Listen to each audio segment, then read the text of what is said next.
1822 here to review WWE Battleground. So Battleground kicks off with a tag team women's match. Charlotte teams with Dana Brooks versus Sasha Banks and her surprise partner. It's Bayley. Bayley got a nice reaction from the Washington D.C. crowd. It was good to see Bayley make her debut on Battleground as expected. A lot of people was complaining about Bayley not getting drafted during that draft on Tuesday. But people should have knew from the start. Sasha Banks partnered well with Bayley the whole time, but people just kept on crying, thinking that Bayley wasn't going to debut on the main roster. Just plain old fools. If you got upset, and the whole time she thought about, okay, Sasha and Bayley, had a great rival in NXT. Who will be her partner at Battleground? Bayley! And people just upset. They just never thought about it. They just couldn't stop complaining about the situation. So let's get to the match. Not your typical diva match. It was a solid match. The crowd was into it. You can hear the crowd was dead for this match. But here the crowd was really into seeing Sasha Banks and the debuting Bayley teaming together to take on Dana Brooke and Charlotte. They get the victory. So now they can move on to Sasha Banks versus Charlotte at WWE SummerSlam. I will look forward to it, and it's time to put the belt on the boss, Sasha Banks. The next match, The Wyatts versus The New Day. Good match. I was really into this match right here. And surprise, surprise, surprise, the Wyatts got the victory. So the WWE, for the longest with the Wyatts, every time they in a feud, they end up losing a tag team feud. You had Braun Strowman getting drafted to Monday Night Raw. Eric Rowan and Bray Wyatt got drafted to SmackDown. So WWE decided to give the victory to the Wyatts. All this time when the Wyatts needed victories like this, the WWE didn't give it to them. So once the group about to disband, well, one of the members are going,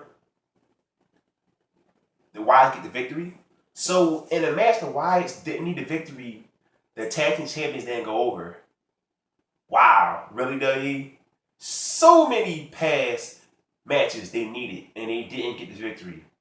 But one they didn't need at all, they get the victory. What's the point of getting the victory over the WWE Tag Team Champions? Because there won't be a rematch. The feud is over. The feud should end with the Tag Team Champions and the feud, not the team that lost a member and only gonna be two.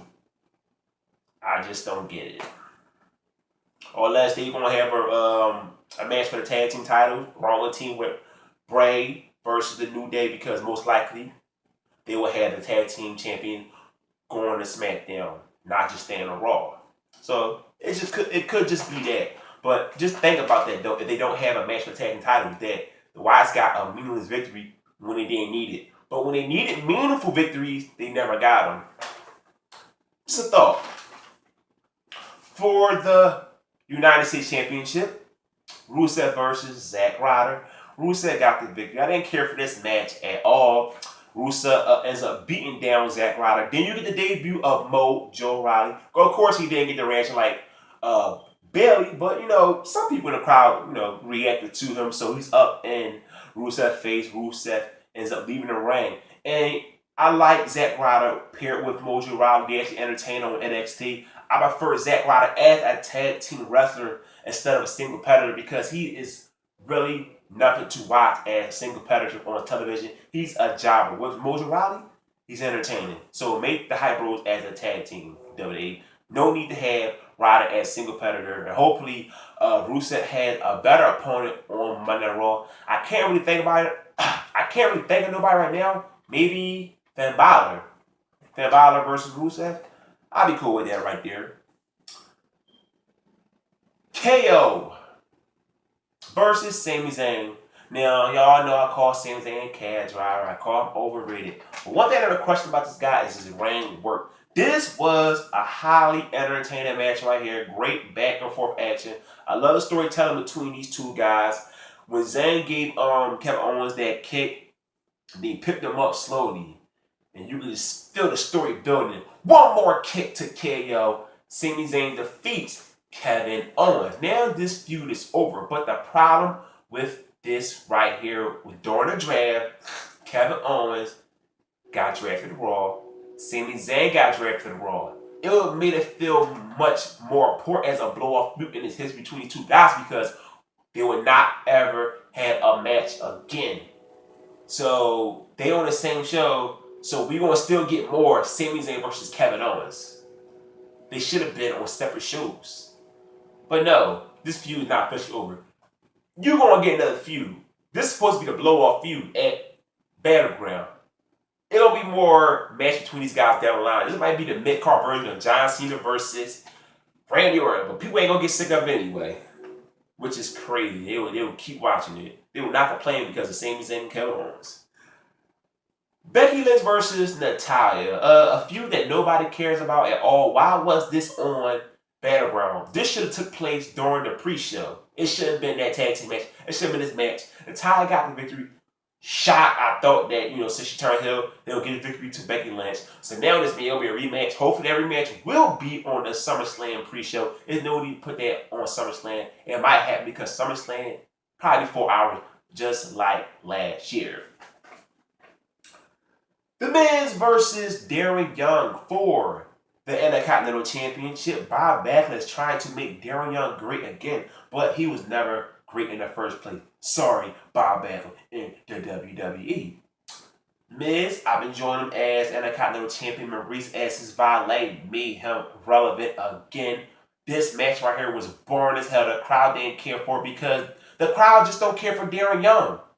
The fans never really gave a damn about Darren Young, and all of a sudden W want the crowd to get behind him. He won a Battle Royal match and that's it, and you think the crowd will get behind him? No.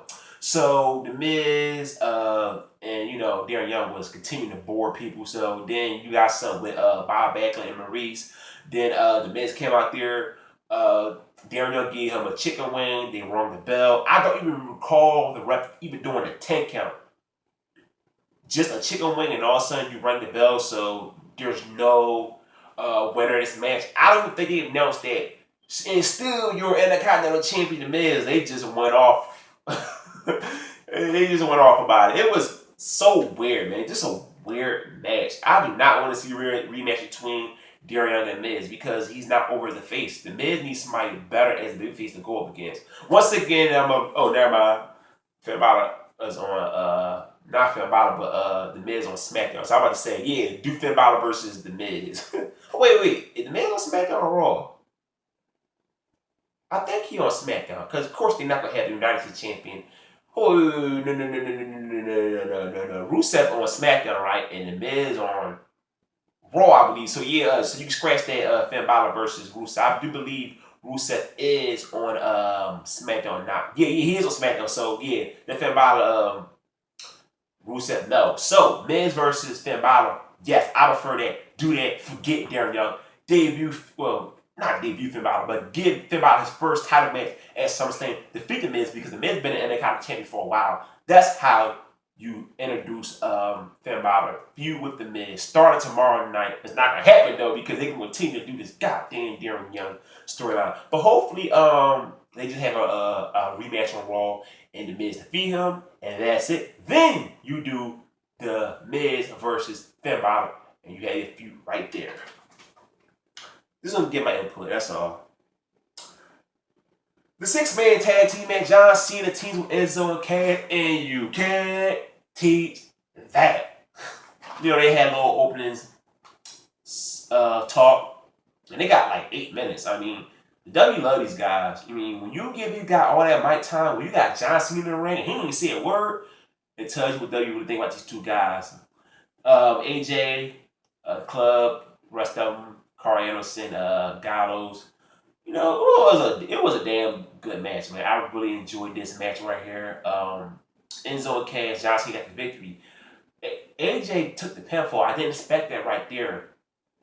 I was like, okay, so are they not going to do AJ versus John Cena at SummerSlam? Because if they're not, what's the point of John Cena getting the victory?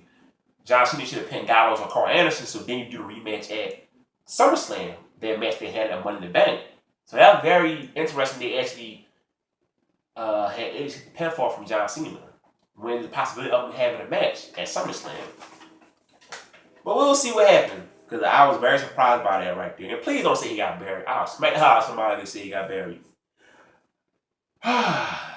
Chris Jericho, the highlight reel. Randy Orton came out.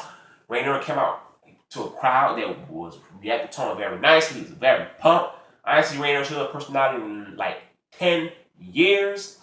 This was a good segment. I love that Orton took a shot at Brock Lesnar, but the funny thing about it is this same old guy felt like 3 times, so he's a hypocrite for that right there. Jericho took the RKO, and Orton was talking about how he gonna give him RKO. New hashtag Viperville. So we have Viperville versus Suplex City at SummerSlam. I can wait to see the match right here. It should be a good one. I don't see Brock Lesnar dominating Orton, like he would dominate last couple opponents. I see it as a competitive match because Orton, he's a big guy himself. Orton about 6'4", so he looks believable going up against Brock Lesnar, unlike a couple of guys you see them in roster today in the WWE. The main event, the triple threat match. Shield members, well, no longer Shield members, former Shield members. You had Mick Foley, Shane, Stephanie at ringside, Danny Bryan. I forgot to mention him. This was a very good match right here. Reigns came out to a lot of boos, of course. Surprise, surprise. Dean Ambrose retained the WWE Heavyweight Championship, and Roman Reigns took the pinfall. I wanted Ambrose to lose the title because I think he's a joke as a champion. I still believe that. But it's good to see WWE believing in somebody because you got to believe. If you believe in him as a champion, you make me care about him as a champion. So that's how you got to do it. Now, what happens next? Ambrose is the champion. He's on SmackDown. So what they going to do on Raw tomorrow? Will they have a number one contender or face Dean Ambrose at SummerSlam? If Seth Rollins beat Roman Reigns, what Roman Reigns doing at SummerSlam? So there's a lot of question marks heading in tomorrow, Monday Night Raw. And I want to say overall as a show, solid. Best, well, you can't really call it pay-per-view no more. Just call it a special event or event. Best event that we had in a very long time. So give me your thoughts on it's so hot.